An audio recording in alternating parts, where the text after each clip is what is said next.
Կիսաբաց լուսամուտներից ներս հապարող մարդկային մտքեր, յուրաքանչյուր աշխատանքային երեկո բարև ձեզ, դուք միացել եք երկրի թիվ 1 թոք շոուին։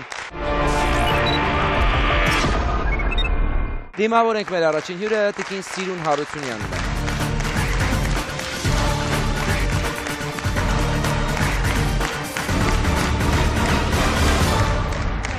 Բարի երեկո Սիրուն, Արարատ գյուղ, որտեղ դուք ծնունդ եք առել։ Ինչ տեսակ ընտանիքում։ Անհաշտ ընտանիքում։ Ահա։ Դե ոչ լավ պայմաններով։ Ինչով պայմանավորված։ Դե ընդհանուր անհաշտություն։ Հայրիկի ու մայրիկի միջև։ Ինչ չէին կարողանում կիսել կամ ինչն էին կիսում, բայց չէին Կիսելու բան կարողանում։ չունեին, ուղղակի ընդհանուր չեն հարմարվել իրար հետ։ Հայրիկը մի քիչ ալկոհոլի հետ կապված խնդիրներ ուներ, օգտագործում էր։ Անհաշտությունները մայրիկի ու հայրիկի միայն հայրիկի խմիչքի պատճառով էին։ Այո։ Շատ էր խմում։ Հա։ Դառնում էր ագրեսիվ, ենթադրում եմ։ Շատ։ Ու ինչ կարող էր անել։ Դե մեզ հանել դուրս տնից կամ ինչ որ ծեծի ենթարկել։ Հիմնականում մամայի։ Որ տարիքից ես հիշում այդ իրավիճակը տանը։ Տանը միշտ էլ է եղել։ Ինչ հիշում եք։ Ինչ հիշում եմ։ Դու միակ երեխան չես եղել։ Չէ։ Ունեցել ես եղբայր։ Այո։ Անդրանիկը չէր խառնվում հայրիկի ու մայրիկի այդ հարաբերություններին, իրավիճակին, որը անընդհատ գնալով լարվում էր։ Դե չէ, տարիքով մեծ չենք եղել, որ ինչ-որ որոշումներ կայացնենք կամ ինչ-որ ճիշտ ու սխալ որոշենք։ Դե չի կարողացել ինչ-որ բաներ անել, չենք կարողացել ինչ-որ Միջամտել։ միջամտել։ Երբ որ օրինակ բռնության էր ենթարկում մայրիկին, հարվածում էր, ծեծի էր ենթարկում, չէիք խառնվում, չէիք փորձում բաժանել։ Փորձում ենք։ Ձեզ էլ էր բաժին հասնում։ Դե հա։ Ստեղծված իրավիճակը փախուստի նման մի բան էր, երբ որ մայրիկը պարզապես բնակության վայրը փոխեց։ Որտեղ էլ փորձում էիք ձեր կյանքն արդեն դասավորել, ինչպես տեղի ունեցավ։ Դե ապրեցինք։ Ծանոթությունը ապագա ամուսնու հետ։ 17 տարեկան էի, ծանոթացա հրայրի հետ, հետո նշանվեցինք, շատ կարճ ժամանակում ամուսնացանք։ Հավանել էիք։ Ոչ։ Չհավանեցիք ու ամուսնացաք։ Այո։ Ես գիտեմ, որ միանգամից նույնիսկ չեք համաձայնության նշան տվել, մի քանի անգամ մերժել եք հրայրին։ Ինչի։ Եղել է։ Ինչի,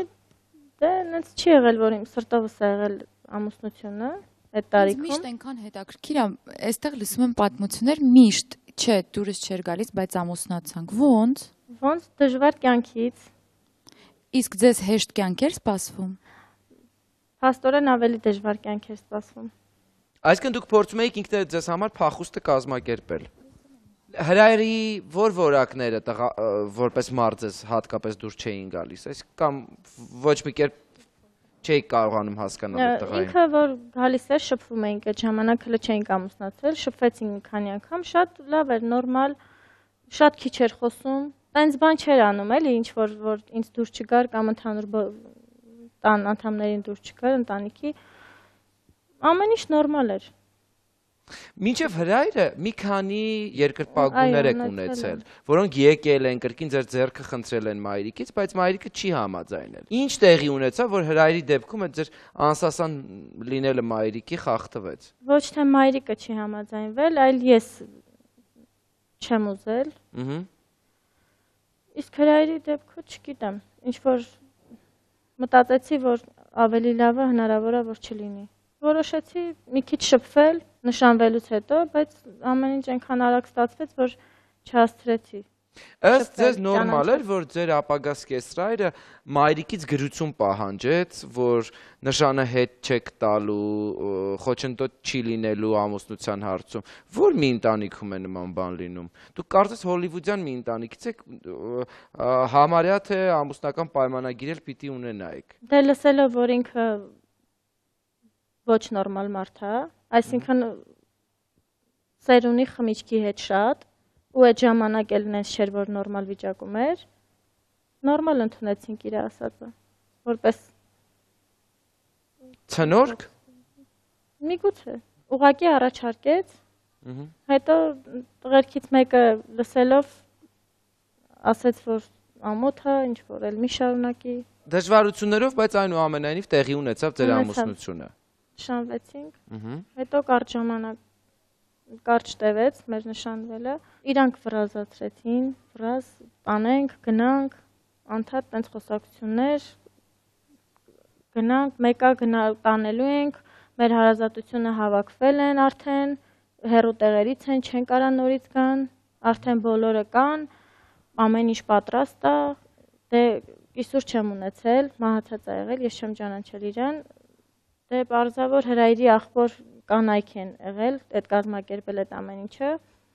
քանի որ իրանք էլ չգիտեմ, հեռու տեղերից էին եկել, իրանք որոշեցին, որ հենց այդ օրն էլ պետք է ես գնամ։ Դուք հրայրին գոնե ինչ-որ առումով այդ ընթացքում, այդ 20 օրերի ընթացքում ճանաչեցիք։ Չէ, երևի մի քանի անգամ ենք շփվել։ Այն էլ չէր խոսում։ Հա։ Իսկ ինչ էիք անում։ Օրինակ, չգիտեմ, ձեր հանդիպումների ժամանակ գնացել ենք մի անգամ դուրս ենք եկել, գնացել ենք աղբոր տուն, հետո այնտեղից մատանի ենք նայել իմ համար, արդեն մինչև նշանվելը։ Նշանից մի 2-3 օր հետո արդեն ինձ տարել է իրան։ Պարբերաբար այդ ամբողջ 20 օրերի ընթացքում ինֆորմացիա բարի կամքի դրսևորում տարբեր մարդկանց կողմից, ովքեր ձեր շշուկով, ոչ շշուկով, ուղիղ տեքստով ասում էին, որ մի համաձայնից, թե ձեզ, թե մայրիկին, որ չտա ձեզ հրայրին որպես կին։ Ասել են իմ հարազատությանը, իրանք թաքցրել են ինձանից, ոչ մի բան չեն ասել ոչ մեկը։ Դե մամային էլ ուշ են ասել արդեն այն ժամանակ, որ արդեն ես գնացած եմ եղել։ Համատեղ կյանքը ոնց սկսվեց ձեզ մոտ։ Օրինակ առաջին ամուսնական օրը հիշում եք։ Դուք եք ու ձեր ամուսինը անունը Հրայր, մեծ երկար ճանապարհ պիտի իր հայրը։ Դե ընտանիքում 3-ով ենք եղել, մինչև Հասմիկի ծնվելը։ Շատ վատ էր, լարված մթնոլորտ էր տանը։ Իրավիճակը շատ վատ էր, որովհետև չկար ծիծաղ։ Չկար ծիծաղ, միշտ այդ մարդը լուրջ դեմքով էր։ Սկեսրայրը։ Այո։ Միշտ լուրջ դեմքով էր, ես չեմ կարողացել այդ տանը ինչ-որ ժպտալ, ուրախանալու առիթ ընդհանրապես չի եղել։ Դե Հրայրն էլ սկզբից լավ էր, աշխատում էր, հոգատար էր, նորմալ էր ամեն ինչ։ Լսել եմ կողքից, շրջապատից, ընդհանուր հարևաններից, որ շփում չեն էլ ունեցել իրանց հետ, ոչ մեկը։ Ես որ այնտեղ հարց եմ եղել, էլի ինչ-որ գնալ-գալ վերևի հարևանը կամ ինչ-որ ներքևի հարևանի հարց, այնց շփում եղել է, մտել դուրս են եկել, բայց մենակ այն ընթացքում, որ իրանք տանը չեն եղել։ Հիմնականում Հրայրի հերը։ Խանգարում էր ձեզ այդ մարդին չէր անում։ Մեզ խանդում էր։ Ոնց խանդում էր։ Խանդում էր մեզ, ասում էր իրար կողմի նստեք։ Ես ում կողքը գնամ նստեմ։ Իրար հետ մի գնացեք սենյակ, մի քնեք։ Ամուսնացնե եք այդ մարդուն։ Դե արդեն դրանից առաջ ուզեցել է։ Ձեր ամուսինը ինչ էր ասում այդ դեպքում։ Դե ոչ մի բան, իր ծնողնա դե ինչ պետք է ասեր։ Եղել է ժամանակ, որ ինքը ներս է մտել, գործից տուն է մտել, մենք սենց նստած ինչ-որ հեռուստացույց ենք նայել, մեկը սեն կողմա փախել, մեկը սեն կողմ, սենց առանձին նստել ենք, որ ինքը այդ պահը տենց չտենա ինչ-որ իրան վատ զգա կամ հետո սկսի կռիվներ սարքել։ Կռիվը ինչի առումով էր օրինակ, ինչի եք իրար կողք նստած։ Դե հա, այդ ամեն ինչը ազդում էր այդ մարդու վրա, դրա համար ոչ մի հարց էլ չի ապրել, չի մնացել այդ տանը, ամուսնացել են ու շուտ առանձնացել են։ Դե ես էլ ստիպված փոքր հարցն եմ եղել, դե ուր գնայինք։ Նենց վիճակում էլ չենք, որ առանձնանանք, ինչ որ ապրենք։ Շատ եմ չնայած առաջարկել։ Գնալ թե մնալ եւ ինչպես ապրել նման տեսակ սկեսրայրի հետ։ Փոքրիկ դադարից հետո կիսաբացը փորձում է պարզել սեփական տաղավարում, հեռու մի գնացեք։ Կիսաբաց լուսամուտներ հիմնադրամը օգնում է հարյուրավոր ընտանիքների։ Ոչ մի խնդիր, որ երբևէ բարձրաձայնվել է մեր թողարկումներում, անպատասխան չի մնացել։ Եվ հիմա մենք կոչ ենք անում ցրել անտարբերությունն ու անverջ բողոքելու փոխարեն գործել, օգնել այն մարդկանց, որոնք ունեն դրա կարիքը, փրկել մեկ ճակատագիր, օգնել մեկ երեխայի, սրբել մեկ մոր արցունքներ։ Չկա ավելորդ օգնություն, չկան փոքր նվերներ, կա ցանկություն, որը միավորում է մեզ։ Կատարեք դրամական անվանական փոխանցումներ մեր հաշվեհամարներին։ Երկրի թիվ 1 թոք շոուի բոլոր թողարկումները դիտեք YouTube-ի ATV հեռուստաընկերության պաշտոնական ալիքում։ Արտահայտեք ձեր կարծիքը, ծավալեք քննարկումներ Կիսաբաց լուսամուտների Facebook-յան պաշտոնական էջում։ Հետևեք մեզ նաև Twitter-ում։ Ձեր կարծիքը կարևոր է մեզ համար։ Միացեք մեզ աշխարհի ցանկացած կետից։ Համացանցում մենք հասանելի ենք 24 ժամ շարունակ։ Կիսաբաց լուսամուտներ։ Երկրի թիվ 1 թոք շոուն բացել է իր դռները բոլոր նրանց առջև, ովքեր օգնության, սեփական պատմությունները, խնդիրները եւ կարծիքները բարձրաձայնելու կարիք ունեն։ Բոլոր նրանց, ովքեր խճճվել են կյանքի բարդ իրավիճակներում։ Բոլոր նրանց, ովքեր հուսահատվել են, ում կյանքը իրականության ու ստի մարտադաշտ է դարձել, մենք պատրաստ ենք օգնել։ Պոլիգրաֆ սարքի միջոցով ճշմարտությունը բացահայտելով 99.9%-ով։ Եվ բոլոր նրանք, ովքեր ցանկանում են հենց տաղավարից հետևել իրադարձությունների զարգացմանը, մասնակցել նկարահանումներին, ունենալ հնարավորություն հենց տաղավարում արտահայտել սեփական կարծիքը, կարող են զանգահարել մեզ եւ գրանցվել։ Բոլորին երջանկություն, goodbye։ Իսաբաց լուսամուտներ։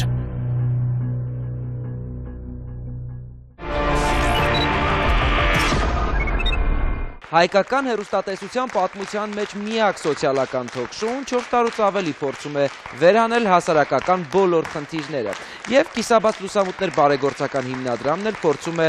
լուծում գտնել դրանց ձեր շնորհիվ։ Միասին մենք կարող ենք ավելին։ Շնորհակալություն, որ մեզ հետ եք։ Վերադառնալով տաղավար, Հրայրն ինչպես էր արձագանքում հոր նման տեսակ պահվածքին։ Դե փորձում էր այնց անել, որ հայրը դժգոհ չմնա, որովհետև ի վերջո իր հոր տունն էր։ Հայրը միշտ ասում էր, որ Ներողություն, մի բան հարցնեմ։ Այդպես էր անում, որովհետև ավանդապաշտ մարդ էր, թե խանդում էր։ Խանդում էր։ Ձեզ իր տղային։ Այդ չէ, տենց չէ, ավելի կոնկրետ նենց, որ ինչ որ ինքը մենակ էր, խանդում էր, որ այդ իրավիճակը տեսնում էր, որ մենք միասին ենք։ Դուք խոսել եք դրա մասին ձեր սկեստրայրի հետ։ Չէ, ինքը Բայց ինչից եք ենթադրում, որ խանդում ինքը էր։ նենց մարդ է եղել, որ ընդհանրապես իր հետ խոսալ չի լինում։ Ոչ մի թեկուզ լավ առիթների ժամանակ իր հետ ընդհանրապես ոչ մի խոսալ չի լինում։ Դուք ակնարկ եք անում, որ նա ձեզ հավանում էր որպես կին։ Չէ, Չէ, այստեղ խոսքը Հասկացա, նախանձի մասին, որ ասենք ինքը միայնակ է եղել եւ չի ուզեցել ավելի մյուս արու ներկայացուցիչը տան, նույնպես կողքին ունենա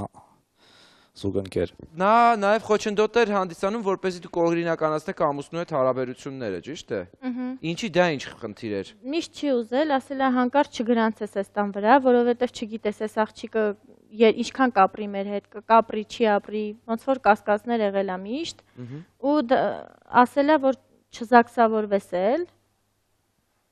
Միշտ դեմ է եղել։ Ու մենք այդ ամեն ինչը որ արել ենք, զաքսը որ եղել է, մենք գաղտնի ենք արել, հետո են իմացել։ Լավ, հարաբերությունները ամուսնու հետ ինչ էր։ Դուք շատ լավ էիք իրար հետ, հա, բայց թաքուն, չգիտեմ։ Անընդհատ պահկված, իրար ձեռք բռնած, ինչ որ անկյունում լավ էիք։ Շատ լավ էինք, սկզբում ամեն ինչ նորմալ էր։ Հերա աշխատել է Հրայրի, շատ ժամանակ տանը չի եղել։ Դե որ եկել է, մի կերպ հանդուրժել ենք էլի այդ ամեն ինչը։ Հարցները տան, ձեզ խորհուրդ չէին տալիս, թե արդեն իրենց անցած ճանապարհով ինչպես անեք, որ ընդհանուր լեզու գտնեք սկեսարի։ Շատ են ասել, խորհուրդներ տվել են։ Ինչ էր խորհուրդը։ Դե ասում էին, որ ասենք մաքրություն սիրում է այդ մարդը, մաքրությունը պահվել է, դրա վրա ոչ մի խոսակցություն չի եղել, ամեն ինչ իր սրտով արվել է։ Ուղղակի, չգիտեմ, ինքը չի կնոջ մահից հետո մի տեսակ չի հարմարվում, որ տանը կին լինի։ Ուզում է ինքը մենակ ապրի, միշտ սիրում է մենակություն։ Այն ժամանակ էլ մեզ միշտ ասել է գնացեք վարձով, հելեք։ Գուցե փորձեիք գնայիք։ Դե ես շատ եմ առաջարկել Հրայրին, բայց ինքը չէր համաձայնվում։ Երևի չէր ուզում ծնողին մենակ թողեր։ Ձեր երեխայի ծնունդը լարեց ավելի իրավիճակը, թե ինչ որ առումով փոխեց։ Չփոխեց, չլարեց էլ։ Ոնց կար շարունակվեց։ Հա։ Թորան ծնունդը չուրախացրեց պապիկին։ Չէ, սկզբից դաժե չի էլ շփվել իր թորի հետ։ Առաջին անգամ որ թորին տեսել է մոտիկից, հարևանի գիրկն է տեսել դրսում։ Հասմիկը ծնվել է մի քիչ խնդրելով, ոտքերի հետ կապված խնդրելով։ Տենց էլ չկարողացանք բացահայտենք, թե ծնվել է տենց է եղել, թե հենց տենց ծնվել է ինքը։ Իսկ ինչու չէր տեսնում պապիկը սկզբնական շրջանում երեխային։ Դե ուղղակի չէր ուզում։ Ասում էր հիվանդ երեխա է, ձեռ չեմ տալի, որ իր մյուս տղայի երեխեքը գրկում էին, սիրում էին երեխուն, ասում էր դրեք այդտեղ հիվանդ երեխա է, չկպնեք։ Մի ձեռ տվեք։ Ես չեմ հասկանում, դուք ես ինչ զարհուրելի կերպար եք նկարագրում, հավատս էլ չի գալիս, այդպիսի մարդ կա։ Դե կա։ Ինքը ընդհանուր չի սիրում շփվել։ Հասկացանք, շփվել չի սիրում, բայց իր թորնա, չէ, իր արյունն է, հիվանդ երեխա մի կպեքը ո՞րն է։ Ինքը տղային Ղափանում է ապրում, ամիսներով կարող է ինքը չտեսնի, հետո տեսնի ինչ որ այտենց առանձնապես ոչ մի կարոտ, ինչ որ ռեակցիա այտենց չտա, ամեն ինչ նորմալն է, ինքը այդ տիպի մարդ է, այտենց մարդ է։ Ինքը ամբողջ օրը ինչով է զբաղվում, իր առօրյան ինչով է աշխատել է այն ժամանակ, Հիմա չի աշխատում, գիտեմ։ Որքան ժամանակ, հա։ Աշխատել է, գնացել է գործի, եկել է, տունն է եղել։ Լավ, իսկ այն որ ասում եք սկզբում լավ էր, այդ երբանից վատ Ինքը լավ դարձավ։ չի եղել, սկզբում Հրայրի հետ եմ լավ եղել, հարաբերությունս լավ է եղել Հրայրի հետ։ Լավ, երբ վատ դարձավ Հրայրի հետ հարաբերությունները։ Եթե կարելի է այդ սկիզբը լավ համարել։ Դե Հրայրը միշտ էլ սիրում էր, խմիչքը չարաշահում էր շատ, սիրում էր խմել։ Միշտ ես իրան ասել եմ, խորհուրդներ տվել եմ, որ մի խմի, չի կարելի այդքան խմել, առողջությանդ վնաս է, հետո հաճելի չի։ Դե չէր սիրում ինքը միշտ, որ տենց ասում էր դու ինձ մի ասա։ Ես ինչ կուզեմ կանեմ։ Կարող է ինքն էլ դարդից խմել, որ տեսել ընտանիքում այդ վիճակն է։ Միգուցե հասկացել է, որ ոչ մի բանով չի կարող փոխել, որոշել է, որ խմիչքի միջոցով, ասենք, հոգին հանգստացնի, չգիտեմ։ Թե պարզապես միշտ այդ հակումը ունեցել է։ Ու մի հարցել, սկեսրայրը, փաստորեն, երբ ամուսնացած է եղել, այսինքն կինը երբ կողքին է եղել, միշտ է այդպես եղել, թե միգուցե մահացել է դրանից։ Չէ, մահացել է, ես նոր եմ ամուսնացել։ Չէ, իսկ դրանից առաջ ինքը ինչպիսին է եղել։ Դրանից առաջ ինքն միշտ տենց է եղել, միշտ բնավորությունը այդ մարդու հետ է վերջ։ Այսինքն կնոջ բացակայությունը չէ, որ ինչով պայմանավորված է։ Իրանք հարմարվել են, արդեն բնավորությունը ճանաչել են, դե քիչ-քիչ արդեն ես էլ եմ ճանաչել։ Ձեր մայրիկի մուտքն էլ էր արգելված տուն, այսինքն խրախուսված չէր, գոնե այդպես ասեմ։ Դե սկզբից նորմալ էր, սովորական, հետո արդեն չգիտեմ ինչի չէին ուզում, որ գնար գար։ Անհաշտությունները հիմնականում սկսվեցին սկեսրայրի հետ անհաշտ լինելուց։ Հիմնականում սկեսրայրի հետ։ Այսինքն սկեսրայրը կարող է ավելի դեպի վատը տանել, հա, հարաբերությունները։ Այո, հիմնականում ինքը վատացրեց այդ ամեն ինչը, ու հետո Հրայրը շարունակեց իր խմելով, տենց ամեն ինչ փչացրեց։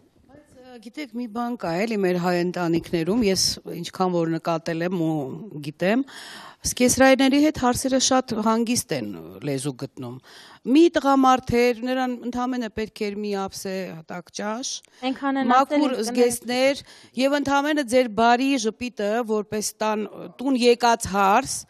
ինչն էր խանգարում ձեզ, որ ժպտայիք, թող ինքը անընդհատ այդպես լիներ, անընդհատ մռայլ լիներ, չխոսքան։ Ձեզ, որպես երիտասարդ աղջիկ 17-18 տարեկան հարց գնացած, ինչն էր խանգարում, որ դուք ծիծաղ բերեիք այդ տուն, ժպիտ բերեիք, ուրախություն։ Ասում եք ինքը չէր սիրում, ինքը շատ բան չէր սիրում։ Ես ինքը ժպտացող մարդ եմ, թող ինձ անընդհատ ինչ-որ մեկն ասի մի ժպտա։ Եթե ես ուրախություն ունեմ իմ ներսում, ես պիտի դա փոխանցեմ դիմացի մարդուն։ Հրայրի հետ համատեղ որքան կարողացաք ապրել։ Հրայրի հետ ապրեցի 3 տարի, 2 տարի 8 ամիս։ Ինչու։ Որովհետև հասկացա, որ Հրայրը երբեք չի փոխվի, խմելը երբեք չի թողի։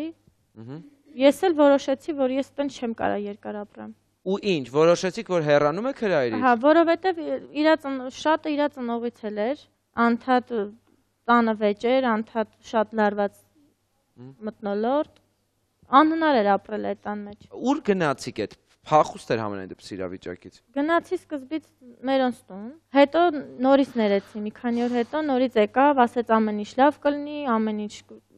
քո ուզածով կլինի, ես ասացի, որ չեմ ուզում իմ ուզածով, ամեն ինչ նորմալ լինի, գոնե դու չխմես, գոնե նենց լինի, որ ոնց որ բոլորի ընտանիքներում է։ Խոստացավ, եկանք ու նորից նույնը շարունակվեց։ Երբ խմում էր, ինչ էր անում, ձեռք էր բարձրացնում ձեզ վրա, հա, ինչ էր անում։ Շատ եղել է, հա, ձեռք էր բարձրացնում ու ընդհանուր ինքը նենց չէր սիրում աշխատել։ Սիրում էր, որ կողքից տային իրան, ինքը ծախսեր, միշտ մեղադրում էր ախպերներին, որ ունեն իրան չեն օգնում, չէր սիրում աշխատել։ Իսկ երբ դուք վիճում էիք, հայրը ուրախանում էր։ Հա, ուրախանում էր։ Փաստորեն իր ուզածը դա էր։ Այո, շատ ժամանակ ասում էր ինչի կնոջը չես տփում, ինչի ես թողում այտենց հանգիստ ապրում է, ինչի ես թողում դուրս ա գնում։ Ասում էր ոչ միտեղ չի գնում, խանութ ա գնում, եկել կողքի շենքը մի հատ քերի ունի։ Ոչ չգնա չշփվի, բա ինչ անի ամբողջ օրը տունը։ Իսկ վաղուց եք բաժանվել ներողություն, դա երբ է։ 4-րդ տարին է։ Ինքը երկրորդ անգամ ամուսնացավ, ձեր նախկին ամուս։ Հիմա այդ աղջկա վիճակն ինչպես է տեղյակ եք։ Նույն պատմությունը։ Նույնն է, ավելի վատը։ Եվս մեկ դադար հայտարարենք եթերում, որից հետո վերադառնանք տաղավար հասկանալու համար այս կնոջ ներկայիս կարգավիճակը։ Երկրի թիվ 1 թոք շոուի բոլոր թողարկումները դիտեք YouTube-ի Աթիրի հեռուստաընկերության պաշտոնական ալիքում։ Արտահայտեք ձեր կարծիքը, ծավալեք քննարկումներ Կիսաբաց լուսամուտների Facebook-յան պաշտոնական էջում։ Հետևեք մեզ նաև Twitter-ում։ Ձեր կարծիքը կարևոր է մեզ համար։ Միացեք մեզ աշխարհի ցանկացած կետից։ Համացանցում մենք հասանելի ենք 24 ժամ շարունակ։ Կիսաբաց լուսամուտներ։ Երկրի թիվ 1 թոք-շոուն բացել է իր դռները բոլոր նրանց առջև, ովքեր օգնության, սեփական պատմությունները, խնդիրները եւ կարծիքները բարձրաձայնելու կարիք ունեն։ Բոլոր նրանց, ովքեր խճճվել են կյանքի բարդ իրավիճակներում։ Բոլոր նրանց, ովքեր հուսահատվել են, ում կյանքը իրականության ու ստի մարտադաշտ է դարձել։ Մենք պատրաստ ենք օգնել։ Պոլիգրաֆ սարքի միջոցով ճշմարտությունը բացահայտելով 99.9%-ով։ Եվ բոլոր նրանք, ովքեր ցանկանում են հենց տաղավարից հետևել իրադարձությունների զարգացմանը, մասնակցել նկարահանումներին, ունենալ հնարավորություն հենց տաղավարում արտահայտել սեփական կարծիքը, կարող են զանգահարել մեզ եւ գրանցվել։ Բոլորին երջանկություն, goodbye։ Կիսաբաց լուսամուտներ։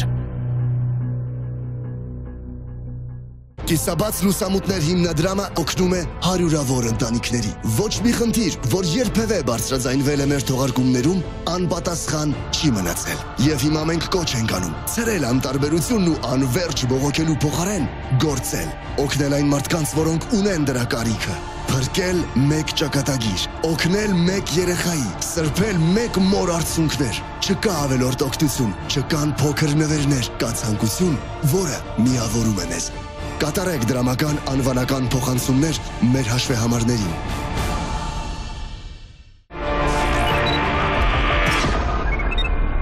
Ես ուզում եմ նաև այստեղ հրավիրել ձեր ընկերուհիներից մեկին, ով հիմա փորձում է ձեզ աջակից լինել, տիկին Տանյա Աբրահամյանն է գալիս երկրի թիվ 1 թոք-շոուի տաղավար։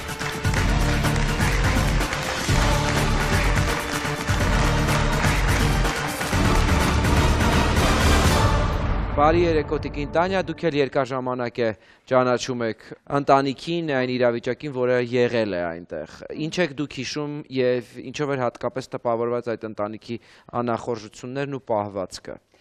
Այդպես սկզբից ասեմ, միջև ամուսնանալը մեր տուն գնում գալիս էին իհարկե մոր հետ։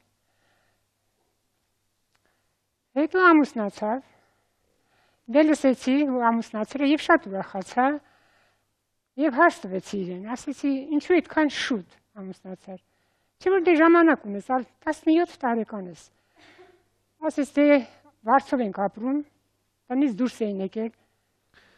Իրենց ծնողների հարաբերությունները այդքան էլ լավ չէր։ Վարշավայում ապրում իրենք։ Իր մայրը ասեց, թող ամուսնանա, գյուղ տեղա, իմ աղջկա հետևից խոսք չընկնի, էլի։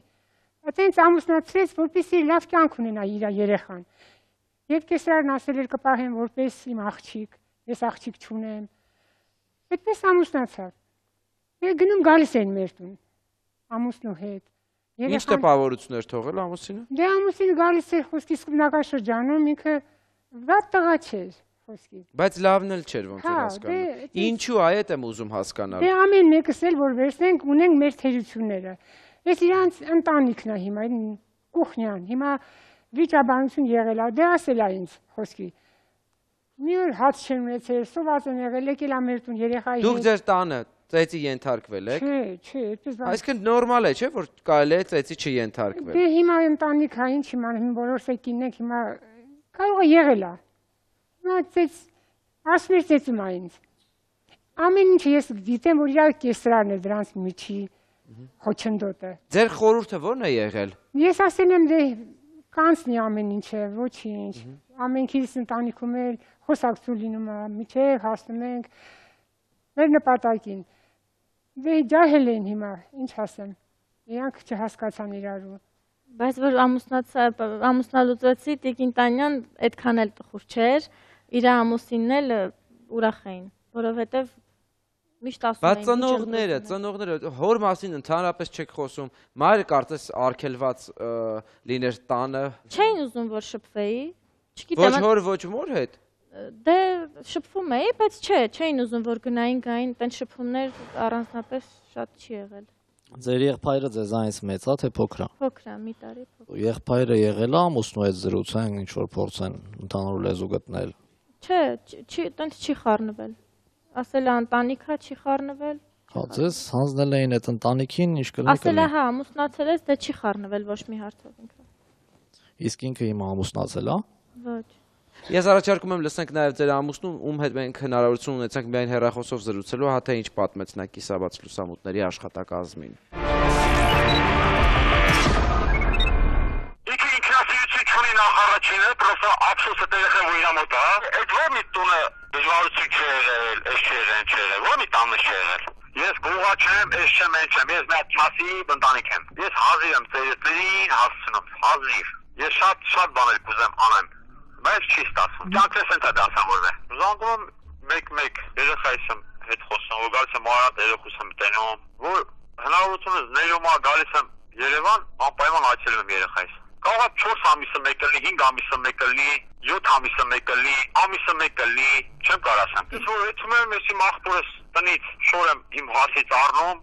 երեխուս հագցնում եմ, որ ինչ որ պահանջալում, երեխուս համար անում եմ, ինչ որ իմ հնարավորություններից ներում է։ Ես խնդիր չունեմ, ես երեխուս ցավը տանամ, ես ասել եմ, ես իմ երեխուս ես չեմ հրաժարվում։ Մարդի երեխուս ո՞ր կարող հրաժարվի։ Իմ երեխես է, իմ արումս է, իմ իսս է, ես չունեմ երեխուս հրաժարվելու։ Սա ձեր ամուսնու վերաբերմունքը այն հանգամանքին, թե ինչ կերպ եք դուք արձագանքել դժվարություններին, որոնք կոչվում են ընտանեկան, եւ այն հանգամանքին, որ դուք պնդում եք, որ երեխան ընդհանրապես հայրիկի հետ շփում չունի եւ հայրիկը չի էլ հետաքրքրվում նրա որպիսությամբ։ Գործով որ գալիս է, ինքը ընթացքում տենց գործ որ ունենում է, ինչ որ ավտոյի հետ կապված, իր թղթերի հետ կապված, որ պետքա գա իրանց տուն ինչ որ բան վերցնի, տարվա մեջ կարող եմ 2 անգամ։ Իր երեխեն ասենք երկրորդ դասարանա, դպրոցա գնացել, ինքը այս վերջերս է, ավտոյի գործով եկել էր, տենց մտել է երեխուն տեսել է, երևի կողքից այնքան են ամոթանք տվել, տարել է մի հատ շալվար է առել երեխուն, մնացածն էլ իր հոպարի աղջիկների շորերից միշտ բերում ենք երեխան հագնում է։ Ընդհանուր մեկ էլ այդ շորերն էր բերել։ Բայց ինքը ներկայացնում է, որ հայրը հագուստ գնելով չի լինում հայր։ Ինքը երևի նա հրաժարվեց խոսել ձեր անձնականի մասին։ Ընդհանրապես ասելով, որ դուք ամեն ինչ կկարողանաք ինքնուրույն պատմել։ Իրականում ինչ-որ խնդիրներ են ձեր միջև եղել, բացի Սկեսրայրի պահվածքը։ Չէ, չի եղել։ Ընդհանուր ոչ մի խնդիր չենք ունեցել։ Բայց ինչու է դժվարությունները, ընտանեկան դժվարություններ կոչում, ասում որ ես սովորական քյասիբ եմ,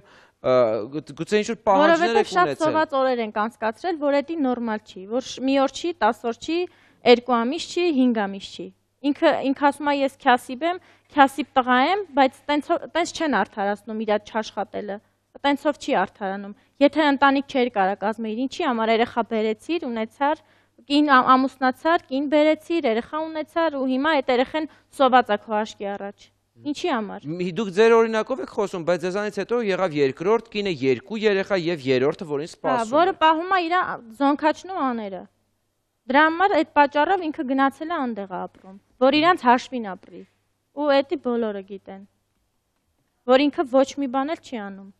Քյասիբ ապրող եմ, արդարանում է դրանով, քյասիբ եմ ապրում, այսկոմ ենկոմ դրանով չեն արդարանում, որ ընտանիքին սոված է սպանում, քյասիբ ապրելով չեն արդարանում։ Ձեր պարտք ու պահանջը ո՞րն է նախկին ամուսնուց։ Ունի 4 սենյականոց տուն, հիմա մենք վարձով ենք ապրում։ Արդեն 4-5 տարի է։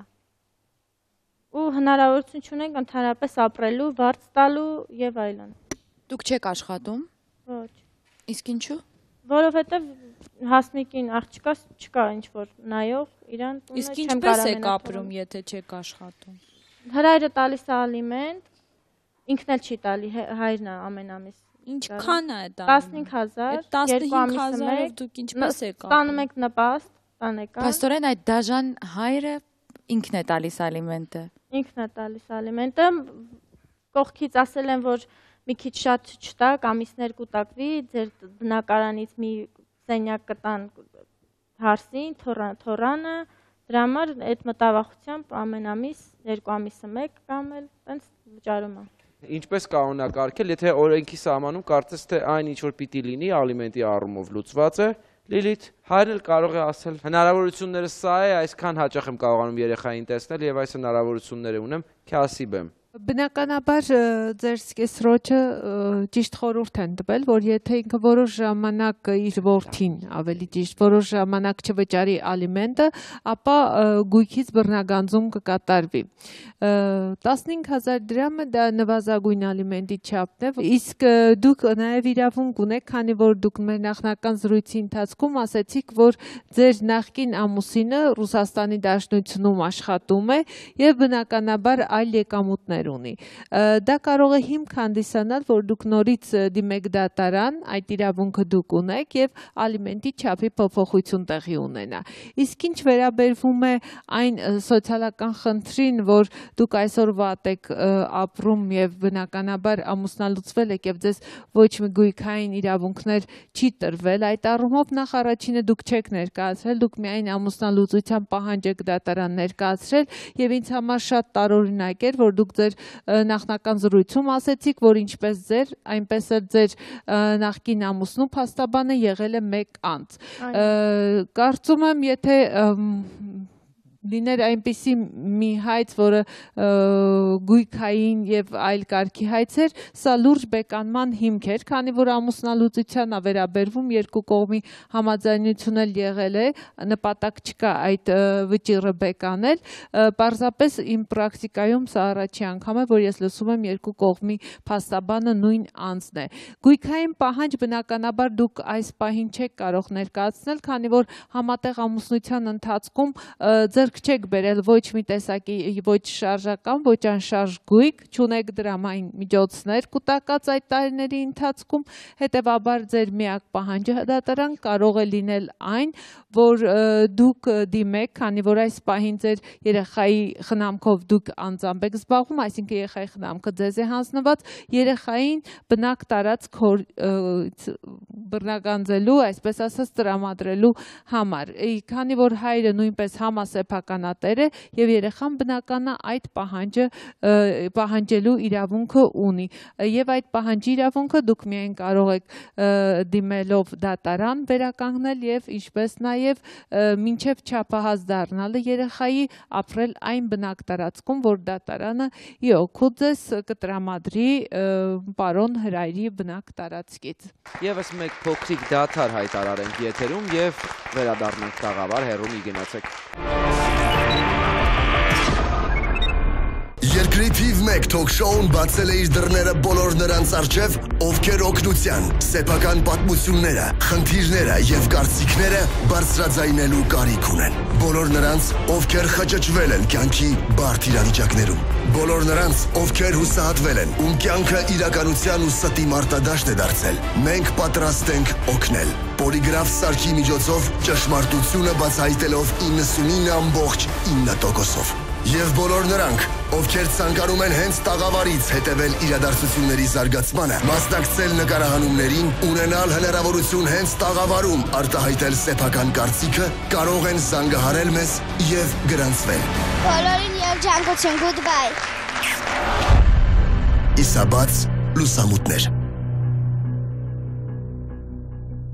Կիսաբաց լուսամուտներ հիմնադրամը օգնում է հարյուրավոր ընտանիքների։ Ոչ մի խնդիր, որ երբևէ բարձրաձայնվել է մեր թողարկումներում, անպատասխան չի մնացել։ Եվ հիմա մենք կոչ ենք անում ցրել անտարբերությունն ու անverջ բողոքելու փոխարեն գործել, օգնել այն մարդկանց, որոնք ունեն դրա կարիքը։ Փրկել մեկ ճակատագիր, օգնել մեկ երեխայի, սրբել մեկ մոր արցունքներ։ Չկա ավելորդ օգնություն, չկան փոքր նվերներ, կա ցանկություն, որը միավորում է մեզ։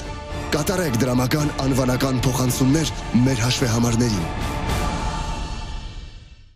Երկրի թիվ 1 թոք-շոուի բոլոր թողարկումները դիտեք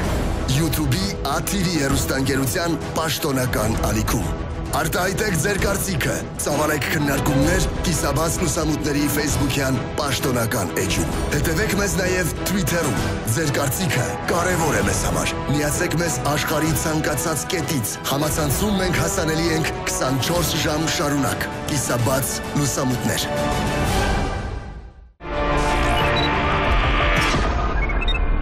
Կան փոքրիկներ, որոնց համար կոշիկ ունենալը երազանք է երջանիկ լինելը, դպրոց գնալը, խաղալիք ունենալը, ճամբար եւ կոնֆետ տեսնելը։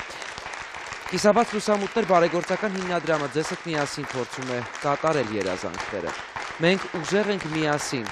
եւ կարող ենք շատ բան։ Կատարեք անվանական դրամական փոխանցումներ այն հաշիվներին, որոնք տեսնում եք այս պահին ձեր էկրանի ներքևի հատվածում։ Իսկ այս պահին տաղավար եմ ուզում հրավիրել այս ընտանիքում ծնված կուճուր հրաշքին Հասմիկ Հարությունյանին, նա 7 տարեկան է, դիմավորենք։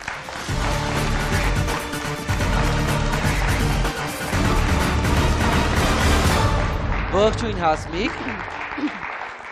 Ոնց ես շուտո։ Լավ։ Շատ լավ է։ Դու 7 տարեկան ես։ Այո։ Գեղեցկույս շատ հմայիչ աղջիկ ես։ Ինչով ես զբաղված, ինչով է օրդ անցնում։ Դպրոցի դասերով։ Դպրոց ես գնում։ Ինչ ես անում դպրոցում։ Դաս եմ սովորում։ Միայն դաս ես սովորում։ Ընկերներ, չարաճճիություններ։ Դպրոցից գալուց հետո ինչ ես անում։ Դասերն ես պատրաստում, ընկերներին ես հանդիպում։ Շորից փոխում եմ, լվացվում եմ, հաց եմ ուտում եւ սկսում եմ դասեր։ Դասամիջոցին լինում եմ ընկերներիս հետ մի քիչ ման եմ գալիս։ Որ առարկայից ես ուժեղ դպրոցում։ Ռուսերենից, մեկ էլ մայրենից։ Հրաշք։ Իսկ ինչ ցանկություններ ունես, օրինակ, ինչ նախասիրություններ ունես, ինչով ես զբաղվում։ Դասերից հետո քո ազատ ժամանակը ինչպես ես լրացնում։ Իշում եմ բակ խաղալու։ Ինչ խաղեր։ Բախկվոցի։ Բախկվոցի։ Բռնոցի չեք խաղում։ Խաղում ենք։ Խաղում եք, չէ։ Հայրիկին վերջին անգամ երբ ես տեսել ճուտ։ Մի անգամ։ Մի անգամ ես տեսել պապային։ Երբ։ Գարունը։ Կհիշես ինչպես տեղի ունեցավ ձեր հանդիպումը։ Արարատում գործեր ուներ, մի օր եկավ որ ապրեց, ինձ հիշեց եւ եկավ ինձ տեսնելու։ Էս դու ես ասում, թե մաման է քեզ ասել սա։ Մաման չի ասել։ Ահա։ Իսկ դու հայրիկի հեռախոսի համարը չունես։ Ուզում ես։ Մաման ունի։ Չես ուզել մամային խնդրել, զանգի պապայի հետ խոսեմ օրինակ։ Դե մաման է իրան հաճախակի հիշեցնում, որ կարելի է զանգել պապային ու խոսել։ Իսկ որ պապային տեսնում եք, ինչ եք անում, ինչով եք զբաղվում։ Մերի Պուճուրը այնքան է ամաչում, որ բնականաբար չի էլ ասի։ Մենք Մերիին հատուկ ենք հրավիրել այս թեմայի համար, որովհետև Պուճուր քեզ շատ է սիրում Մերի իրականում եւ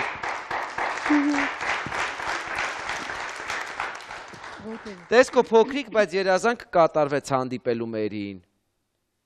Հետո արդեն ավելի մոտիկից կծանոթանաս Մերիի հետ, խոսք եմ տալիս։ Էլ ինչ երազանքներ ունի քո նման սիրուն աղջիկը, որ մեծանաս ինչ ես ուզում դառնալ։ Բժիշկ։ Ճուտ, ես կարծում եմ քո խաղալիքները դեռ քեզ այնտեղ սպասում են, մեր մեծիկներով մենք ավարտենք այսօրվա մեր հանդիպումը, մինչև դու կխաղաս, ես ու Մերին կգանք։ Լավ։ Մի հարց տամ երեխային նորից։ Խնդրեմ, իհարկե արկածի։ Հասմիկ ջան, ում հետ ես ապրում դու։ Մայրիկիս։ Քերին, տատիկ, պապիկներին իրանք այցելում են կամ դուք այցելում եք իրանց։ Քերիս Ռուսաստանում է ու տատիկս, նրանք չեն աշխատում։ Լավ, ես էլ հարցեր չունեմ երեխային։ Դե ճանապարհենք ճուտիկին։ Ու թերևս հենց ձեզ հետ էլ շարունակեմ Արկադի մի անգամից։ Ցավոք սրտի մեր սիրունը քիչ է խոսում։ Մենք կուզենայինք մի քիչ ավելի շատ ինֆորմացիա ունենալ։ Համենայն դեպս, դե ինչ վերաբերում է իրավաբանական կողմին, ինձ թվում է Տիկին Մանասերյանը այդ հարցերով կզբաղվի։ Իսկ մի հատ այսպիսի հարց, մինչև հիմա չեք բարձրացել, չեք բարձրաձայնել, այդ բնակ տարածքի հարցը, ամուսնու կամ սկեսրայերի հետ կապված։ Ամուսնալուծության ժամանակ ինձ փաստաբանն ասեց, որ քեզ ոչինչ չի հասնում, չկա ոչ մի բան, որտեղ ուզում ես գնա։ Դե ես էլ մտածեցի, որ տենց է, ինչի՞ Իսկ ինչու, ասենք, այսքան ժամանակ մնացիք եւ որոշեցիք էլի դիմել ինչ որ քայլերի։ Այսքան ժամանակ մնացի, կողքից տեսան, որ այնքան շատ վատ պայմաններով եմ ապրում, չգիտեմ, ով խորհուրդ տվեց, այդ կողքիցը հլա ասեք, ով է հարևաններս, խորհուրդ տվել։ մտերիմներս, ում հետ որ շփվում եմ։ Հիմնականում հարևաններ, մտերիմներ, ծանոթներ, ոչ բարեկամներ, խորհուրդ տվեցին, որ ինչքան կարելի է ասենց ապրել, սոված, առանց տուն, գոնե տուն ունենաս ու դիմի, այտենց օրենք կա, միշտ ասել եմ, չէ, եթե փաստաբանն ասում է, որ սենց է, ուրեմն սենց է, դուք օրենքը չգիտեք, բայց այդ վերջում հասկացա, որ իրականում օրենքին Լիլիթ հեղում անելով որքանով է իրավական առումով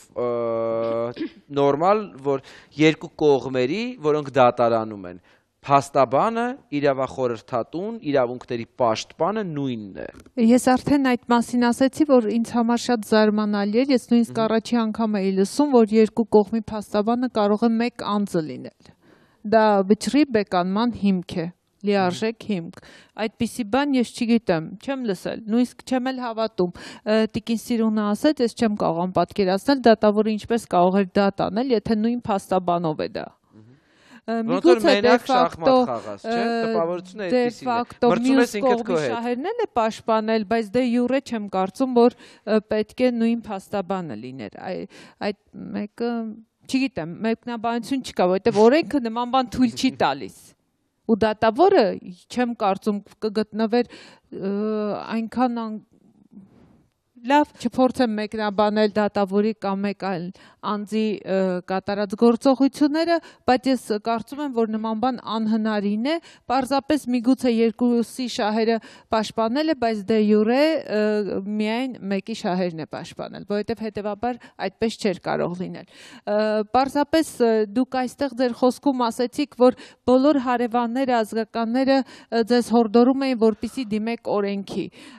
բայց գիտեք, կիսաբաց լուսամուտները դա հաղորդաշար է, օրենք չի։ Եթե օրենքը նկատի ունեին, դուք պետք է դիմեիք դատարան։ Այսօր չգիտեմ, դրա համար ես ուրախանամ, թե տխրեմ, որ մեր քաղաքացիների մոտ այդպիսի տպավորություն է, որ օրենք դիմել ասելով հասկանում են, որ վերջին, այսպես ասած, պայքարելու կետը դա կիսաբաց Հայաստանի տարբերակով կարծես թե Վճռաբեկ դատարանից հետո կիսաբաց լուսամուտներն է։ Միանշանակ տխրել է պետք։ Բնականաբար իհարկե տխրել է հարկավոր, որ մարդիկ այդ օրենք հասկացությունը ասոցացնում են հաղորդաշարի հետ։ Այսինքն այնքան հուսալքված են, որ մտածում են, որ միայն հարցը հանրայնացնելով իրենք կարող են այդ հարցի լուծումը ստանալ։ Տվյալ դեպքում ես կարող եմ ասել, որ իսկապես տիկին Սիրուն, դուք այսօր կստանաք այդ աջակցությունը, իրավական աջակցությունը, քանի որ Լիբաման միջազգային իրավաբանական գրասենյակ կիսաբաց լուսամուտներ հաղորդաշարի հետ ունի համատեղ համագործակցության պայմանագիր եւ բարեգործական հիմունքներով ձեզ կմատուցվի փաստաբանական իրավաբանական ծառայություններ, որպեսզի վերականգնվի ձեր իրավունքը, բայց կարող եմ նաեւ ավելացնել, որ հարգելի քաղաքացիներ, դուք ոչ միայն դիմեք այն ժամանակ, երբ ձեզ հորդորում են դիմել օրենքին, այլ դիմեք այն ժամանակ, երբ ձեր իրավունքներն է խախտվել։ Տվյալ դեպքում իհարկե կան բաներ, որ ես տիկին Սիրունի լսելով չեմ հավատում ամբողջ պատմությունը, միայն այն, որ երեխան ասում է, որ հարցը այլ հարց է տրվում հոգեբանի կողմից, երեխան ասում է իմ տատիկը եւ քեռին Ռուսաստանում են, բայց չեն աշխատում։ Այսինքն պետք չէ այդ երեխայի մեջ դուք ինքներդ դաժան մանկություն եք ունեցել, չգիտեմ ինչ պատճառով չցանկացաք բարձրաձայնել այդ հարցը, դուք նույն վիճակում դնում եք ձեր երեխային։ Դուք դիմել եք, օգնություն բնականաբար կստանաք, բայց նաև ձեր դաստիարակության մեթոդը փորձեք փոխել։ Իսկ ինչ վերաբերվում է այն, որ ձեր սկեսրարը անմիջապես ձեզ տվեց մի գրություն, որ պետք է ստորագրեք, դա իհարկե կարող ենք իրավական լեզվով ասել, որ ամուսնական պայմանագիր է կոչվում, որը իհարկե շատ ողջունելի է։ Ես ինքս էլ հաճիկով ամուսնական պայմանագիր կկնքեմ, բայց այդ դեպքում ինչու դուք ձեր պայմանները չեք առաջարկում։ Չէ՞ որ եթե նա այդպիսի բան է ձեզ առաջարկում, դա նշանակում է ինքը ձեր նկատմամբ կասկածներ ունի, որ նույնպես մտածելու տեղիք է տալիս։ Ձեզ հաջողություն եմ մաղթում։ Շնորհակալություն, տիկին Գոհար։ Ես էլ ձեզ հաջողություն եմ մաղթում, բայց շատ համամիտ եմ Լիլիթ Մանասերյանի հետ։ Ես ընդհանրապես չեմ սիրում, որ երեխաներին թելադրվում են իրենց կամքը կամ երեխային ուղղորդում են։ Զերծ պահեք երեխային։ Զերծ պահեք ձեր երեխային։ Սիրուն ձեզ հաջողություն։ Շնորհակալություն։ Հələ ընդհատեք, մի հատ ինչ էիք ուզում ասել։ Ես Լիլիթին չուզեցա ընդհատեի, բայց ընդհանուր երեխուն, որ միշտ հարցրել են, ինքը էդի նկատի ուներ, ոչ թե ես իրան ինչ-որ բաներ եմ ասել։ Չեմ ուզում խորանալ, թե ինչպես եք այդքան գումարով կարողանում ընտանիքը պահել եւ այլն, այսպիսի մի հատ խորհուրդ ձեզ, աշխատեք շրջապատին մարդկանց հասարակությանը չթելադրել ձեր պայմանները, ուղղակի փորձեք համակերպվել այն պայմանների, որոնք գոյություն ունեն, որովհետեւ դա ուղղակի կերպով առաջացնում է դիմադրություն դիմացինի նկատմամբ։ Ինձ թվում է, որ այստեղ չեմ ուզում կոնկրետ ինչ-որ վիրավորել, չէ, Աստծո, բայց ինձ թվում է, որ այստեղ շատ ավելի մեծ է խնդիրը կապված է մանկության հետ, կա իրոք խնդիր, ես այդպես հասկացա, ծնողների հետ խնդիր, մանկության հետ կապված խնդիր, ես չեմ ուզում, որ դա ձեր անդրադառնա ձեր բալիկի վրա։ Ձեր բալիկը թող չունենա այն մանկությունը, որը որ դուք եք ունեցել։ Ես անկեղծ ասած չեմ ուզում ոչ հետ գնալ, ոչ էլ ինչ-որ նախկինում արված սխալների կամ քայլերի վրա շեշտ դնել։ Որևէ բան չես փոխի դրանով։ Միայն ապագայում է, որ մենք ունենք հնարավորություն ինչ-որ մի բան անելու այնպես, ինչպես գուցե նախկինում չենք կարողացել, չի ստացվել, հնարավորություն չի ինձեռնվել անելու։ Այն ինչ որ դուք բաց եք թողել ձեր կյանքում, իսկ դուք երիտասարդ եք, ժամանակ դեռ շատ ունեք, որպեսզի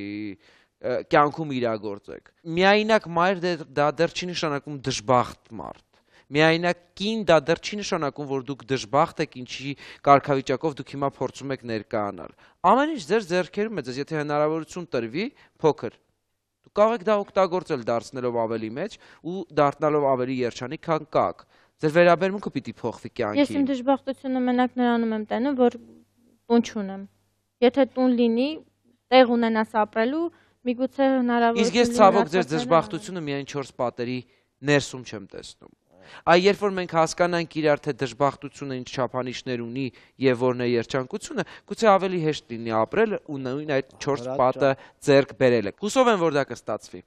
Այսօր այսքանը, դուք դիտում եք կիսաբաց լուսամուտները։ Առողջ ու երջանիկ եղեք, կհանդիպենք ցտեսություն։